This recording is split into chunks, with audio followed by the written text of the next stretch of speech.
Zero apologies. Droppin Truths. This is Kyle Cronk. And I'm Dr. Sarahlloyd. We are here to bring you compelling topics on social justice and anti-racism work in our local community with YMCA leaders. We're so excited you're joining us. We hope you learn together and you get to grapple with the truths we drop. So it's time to do the work. Buckle up. What's up? Hi. How you doing? Good, how are you? That was the weirdest transition this that we've done so far. It was very abrupt. And we're shooting, what, episode 6, 7, something like that?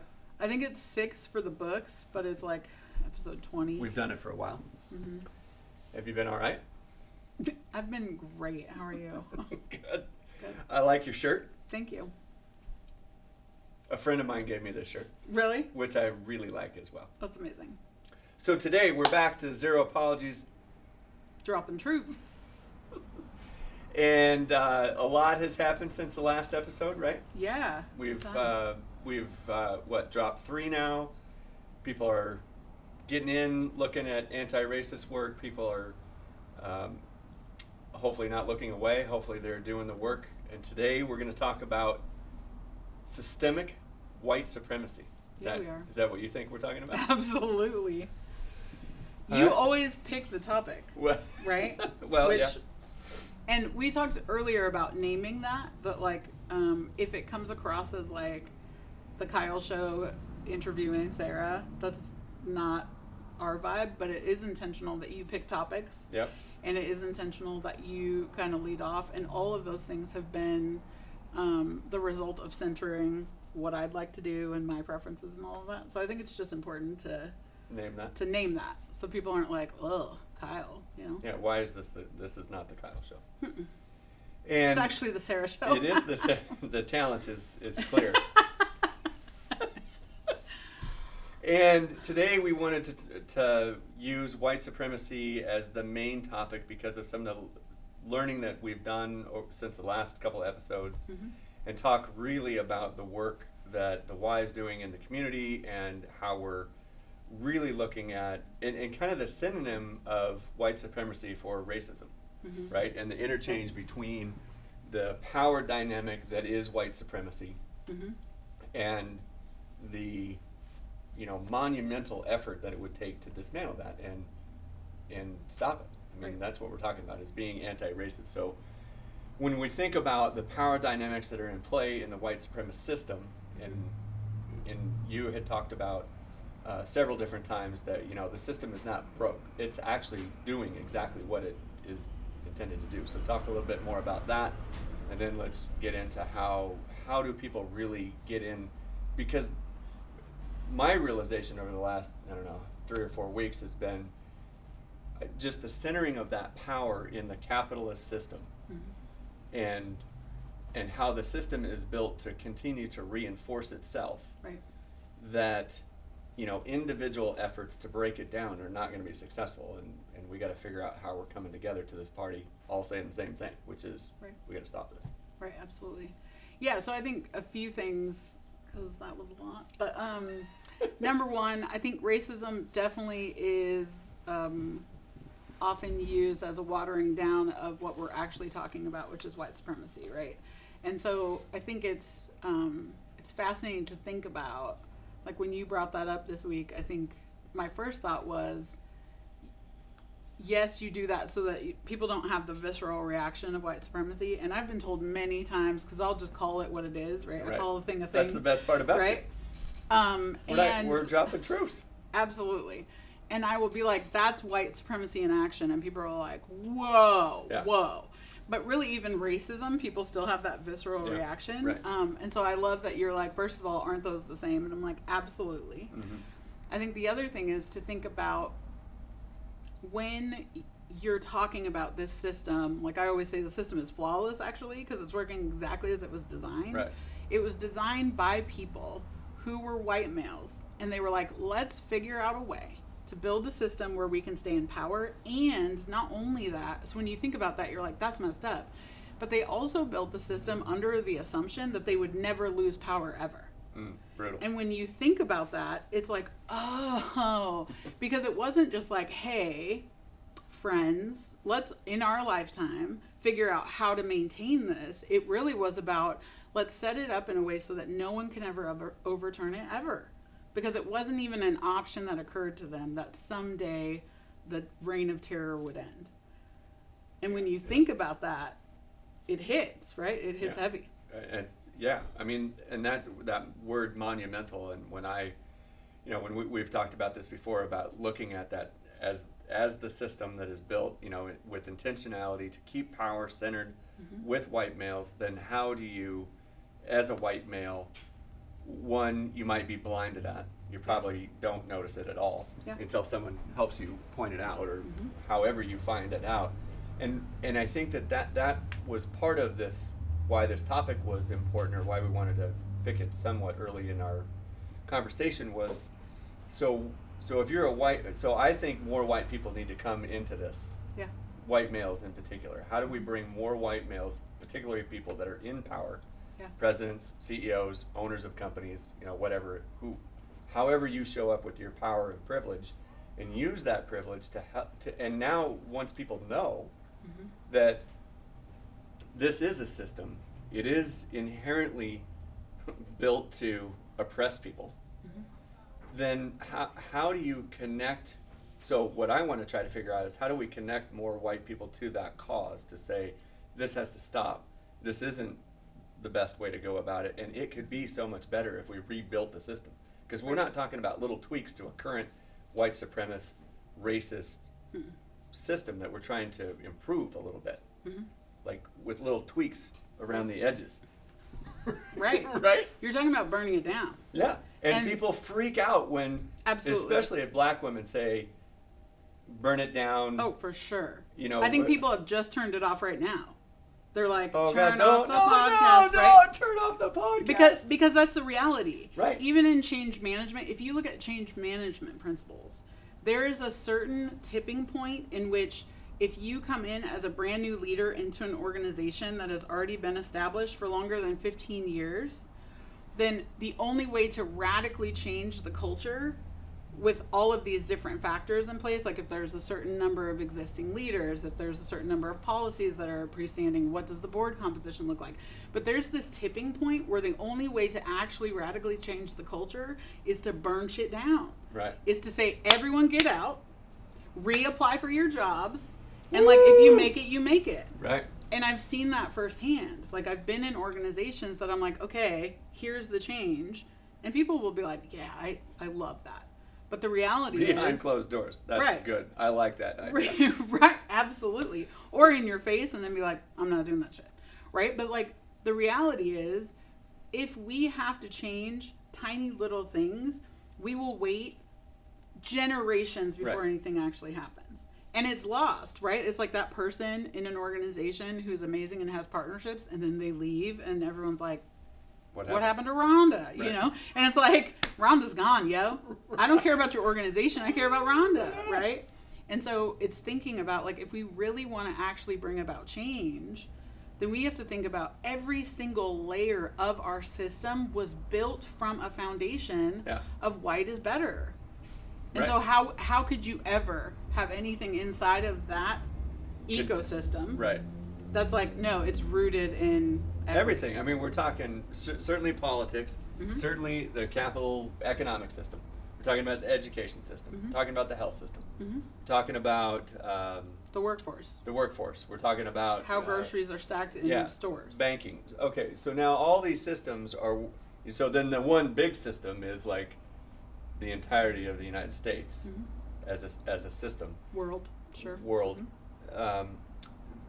So this is what we want. I mean, one of the points of bringing this up was to get people to understand and realize the gravity and the size of the thing that we're talking about, that we want to dismantle or blow up. Yep.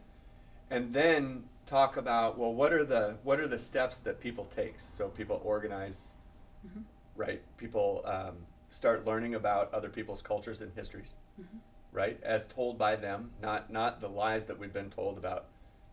We know what happened, Columbus Day and all that bullshit.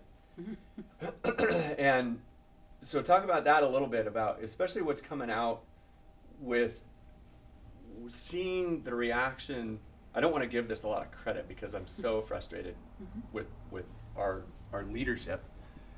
National leadership is not taking an appropriate leadership stand No. on this whole concept of oppression, and in fact, they're doing what the system was designed to do. They're trying to say, hey, you believe that too, or you're drinking the Kool-Aid, or Right. I mean, they're trying to make diversity and inclusion and trainings illegal. Right. Critical race theory, all of that, right? And so I think it's like when you have a message of hate, you can't just be like, don't we hate everybody, because no one's going to co-sign on that. So what you have to do is tap into people's like heartstrings about like the legacy and the beautiful colored history of our amazing country, right? Which is exactly what the messaging has been. It hasn't been, it's horrible, diversity and equity training, so let's not do that anymore, because there would be enough people that are like, I can't say I hate diversity, not when people are watching. But instead you can say, isn't it horrible that someone would take down this incredible history that has gotten us to this point? Because then people are like, that is messed up. Because I'm not talking about you. I'm talking about your great-great-great-grandpappy. Right. And then you're like, not Wilbur, right? So like it's this ability to play into what people will react to, the emotions, the legacy, all of that, right? And so in that moment, then people are like, well, I can't throw away the history. Right. When we're not saying throw away the history, what I'm saying is pay attention to it, because when you don't pay attention to it and you're not accountable, you repeat it over and over. I like to pay attention to it. And that requires a level of engagement in understanding the history. And being willing to look at it critically. Right? It's like that moment where you're like, Nana, rest in peace, also was kind of an asshole. Right? But no one wants to do that. Right. But we have to do that in order to change anything that Nana did and her mom and her mom and her mom, right? We have to be able to say, I loved her cookies, her chili was bomb, and she was racist as fuck. Yeah, right. And until we can do that, we're going to just repeat what we have been doing. Yeah, and that's exactly why we wanted to bring this up here today, was to talk about, so in looking at redesigning something that is built for everyone and centering, so I think, and this is my own thought process through this thing, so just bear with me for a minute. So so forever we have centered whiteness as the all being entity, and my thought is that now we need to shift this to centering blackness and black voices. Yep. And so how in the world do we get so I'm a white male in power. How do I look at that and say, I need to step aside, maybe I need to step down, maybe I need to step away, I need to make space to center that? So what is my motivation, and when I want to bring more white males to this battle, how do we get people to understand that there is a better system? There is a better way. I think it's not one single approach. Just like if you think about sales, for instance. Right. Let's say I'm selling Toyota Priuses. Great car. Everyone should drive one. I can't go in and be like, okay, Kyle, here's what works with Jim, right? Like, buy it. You might need the fuel efficiency, where they might need the cargo space, whatever. Yeah. I think social justice and equity work has to do the same thing. So when you think about different lanes, we can be in multiple. There's different messaging for the same work, right? So like you said, you want to figure out how to center blackness. For some people, it might be like, black people are human beings. Yeah. And then we should treat them as such. And people will be like, yeah, I'm in that. Sounds like a good idea. That's really good. Some people, it might take something as extreme as being like, do you want to be sued? And they're like, no. And you're like, cool. We need to start looking at this differently. Which for me, like as a human being who is black, I'm like, really? Like legal action is the only thing that will motivate you to that. But it's not about how do we get people engaged into the work. It's like, are we moving in the same direction? Right. And so I think there are a lot of people who are like, for instance, white people don't belong in equity work. There's the same idea around like stepping down. There were people who, you know, when George Floyd died, they were like, oh, here's my answer. I'm going to step down from this position of power. I'll be honest, that doesn't do shit for me. Right. Because I've been in power positions and it doesn't matter. There have been less powerful people inside of my organization who were white who had way more clout and power than I could have ever had, even though I was the executive person. So it's not about, oh, well, let me just move and then like let black people have it. Right. Because us in power doesn't mean shit when our system is so rooted in white supremacy. So let's talk, this may not be the exact perfect segue to that, but let's talk about that combination. So you were talking about, you know, you're at an executive level, someone else has more power than you because they're white. Right. So, and we've had conversations, and I know we go back and forth about talking about things that you and I have talked about before, but it seems like, so talk about the allyship to accomplish in this work, and talk about partnering up with a black person, white person tandem team, because that seems to be getting some traction. This is totally. I'm throwing this out there. I know you're not. I stay ready. You're always ready. Yes. So, okay, I want you to imagine, for instance, we are walking down the sidewalk, you and I. Okay? Love it. And it's after hours bar fighting time, prime bar fighting time, okay? Been a while since I've been walking the streets late at night. I know. Last week is hard to remember. Okay, so what we do is like we're walking down the street, we're cool, but like everyone around us is intoxicated, okay? Oh. And then someone's like, oh, Sarah, throw down, okay? Now, an ally would be like, wow, Sarah, it looks like we're about to be in a fight together. Let's get it, okay? That's an ally. Helpful, but what I actually would rather have in this moment is someone who's like, what you're not going to do is mess with my friend Sarah. Right. That's an accomplice. So when you think about how we walk through this world together, it's like people want praise for being like, I admitted I knew Sarah when she was about to get her ass beat in the street. That doesn't do shit for me. Right. You being like, oh, Sarah, my friend Sarah, you're about to beat her ass? Okay, I just want to make sure you know that's my friend. That doesn't do shit for me. I like her, yeah. So I want you to be in these moments. Like if the dude could probably mess me up and you're like more like, oh, I'm scrappy, I can get it.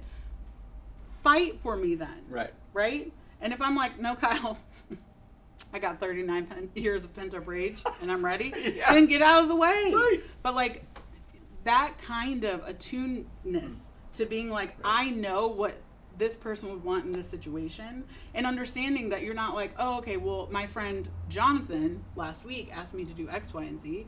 Because the thing is, again, it goes back to that principle we talked about before, like white people get to be individuals, right? Right. So when I walk into a space, I'm like, okay, Kyle, I've met a million white dudes, but I'm like, what do you want from me? What is it you're looking for, right? Right. We don't get that same luxury. You're like, I've helped black people before, I know what to do.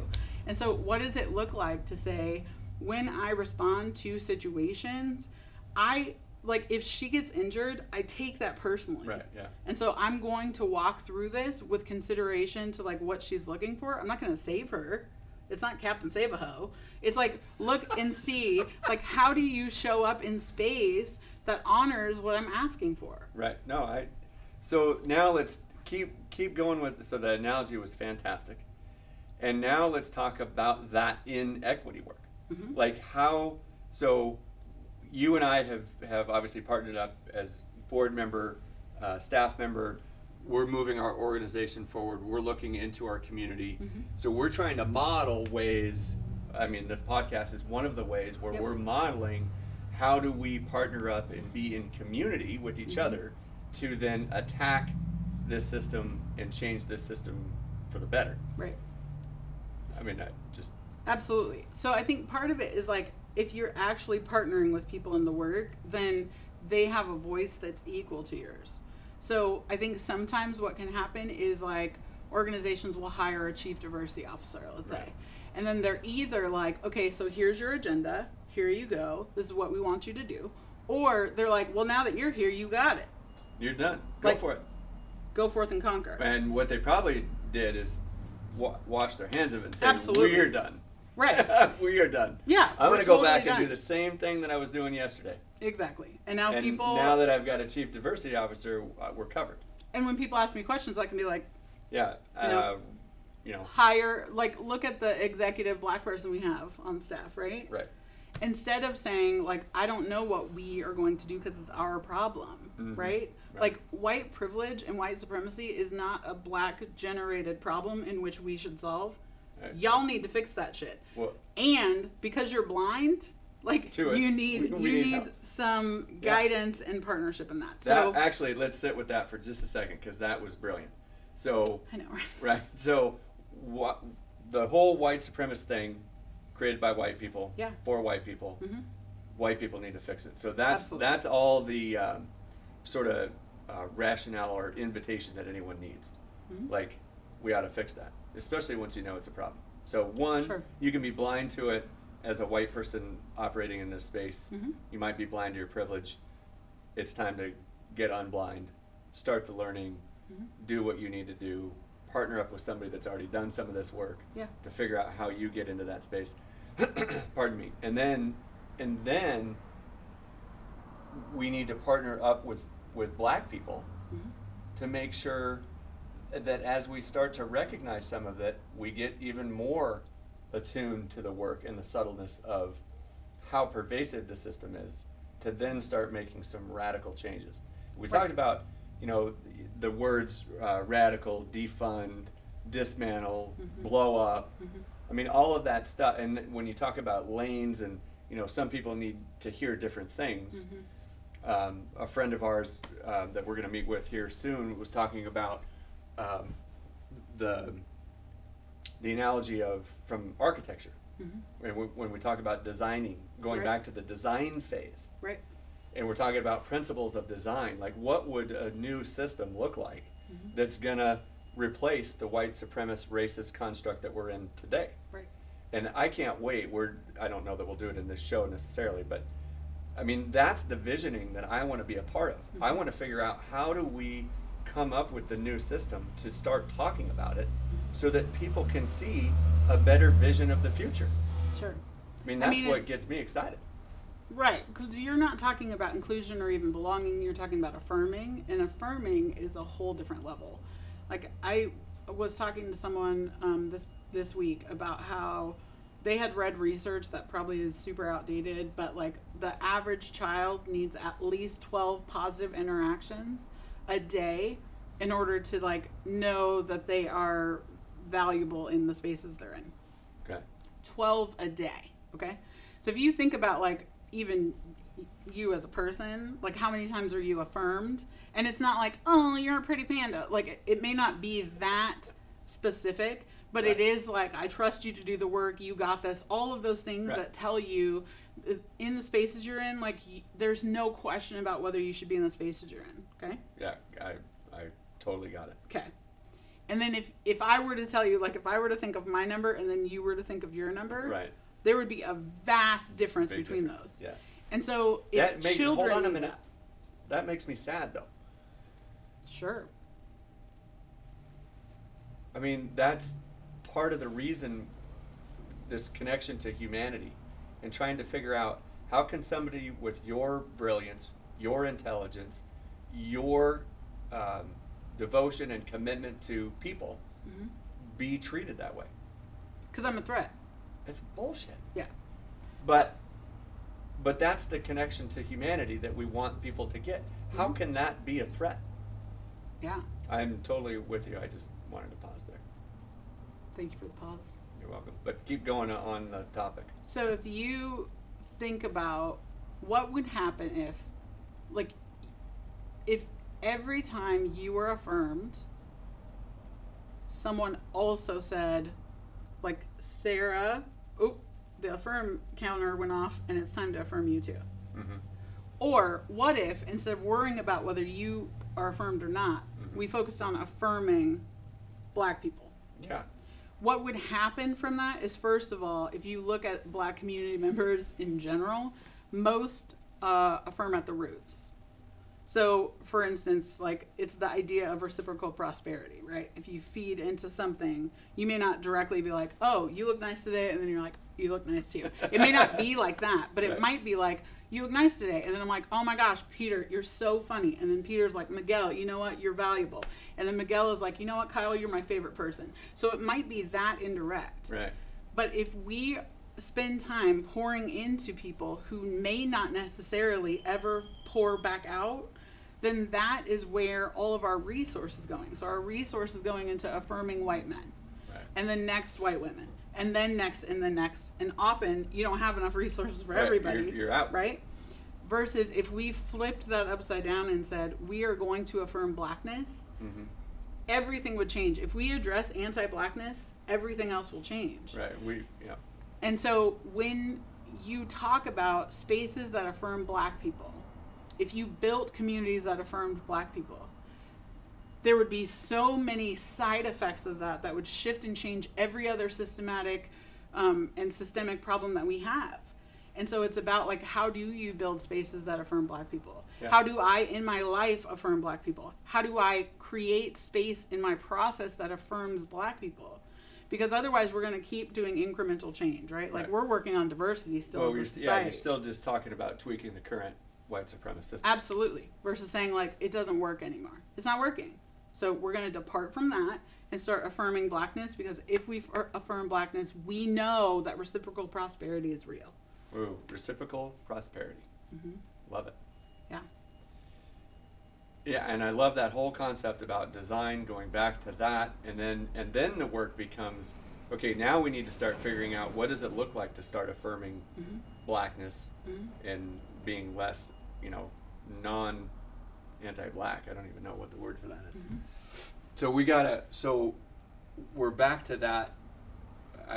We almost need a whole new show on the affirmation and the creation of systems and places Mm-hmm. that affirm blackness. Absolutely. I'm excited about that. Absolutely. That's going to be Come back next time, friends. exactly. Yeah, because I think if you are able to do that, then it's almost like in relationships, for instance, like any therapist will tell you, if you're running away from terrible relationships, you will continue to find terrible relationships. But if you run toward a healthy relationship, it shifts and changes how you sort out people that belong in your life. Right? We're doing real good work here. You are helping so many people. I'm here all day. So it's like looking at so if I say, as a supervisor hiring people, Yeah. I'm going to affirm blackness in this process. I may not end up with a black candidate, but I'm going to affirm blackness in this process. What would that look like? I love And that. then I build the process around that. That will inherently create more space and more inclusiveness and ask different questions and have all of the different filters than if I'm like, here's hoping we don't get a racist candidate. That it's just like in the current right, system. it doesn't work. Right. So I think it's like when you center that idea as a concept and then figure out like, where can I apply that today? That's almost what I like about what you just said is it's not simple, but it's affirming to me that there is a path Absolutely. to follow that can get implemented, and it's simple in the question. Mm-hmm. How would I take what I'm doing now and affirm blackness? Yeah.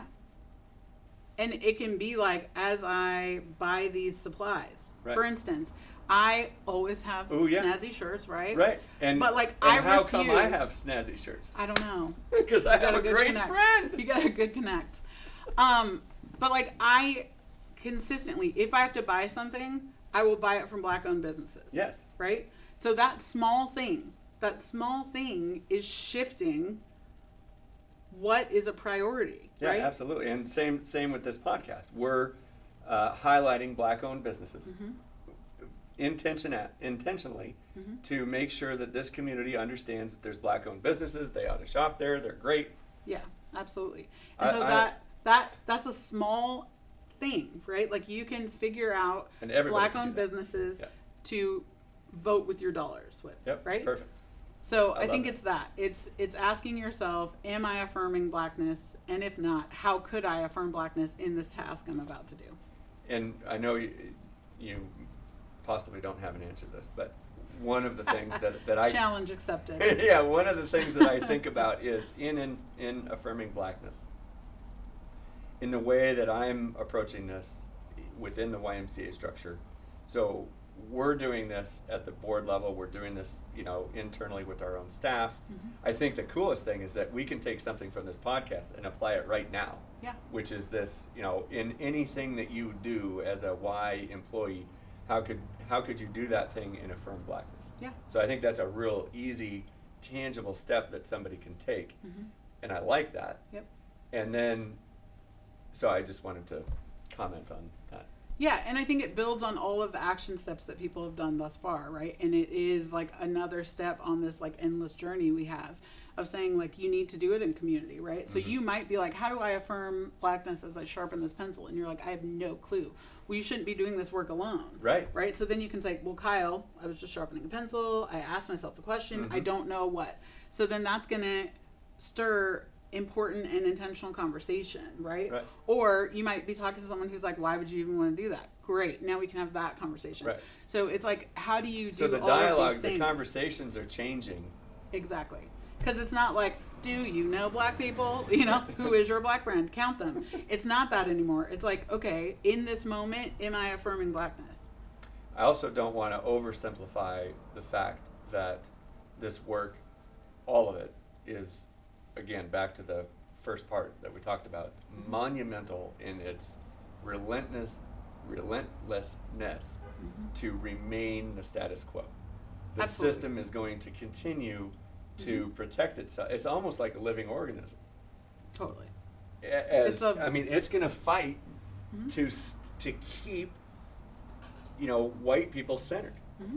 And unless we do something drastic, like think every day, like as a white male, I get up every day, I got to try to figure out how am I going to, if I'm not conscientious about sitting down and taking some space to figure out how am I going to move through the world today and use my privilege to help center blackness, that'll never happen.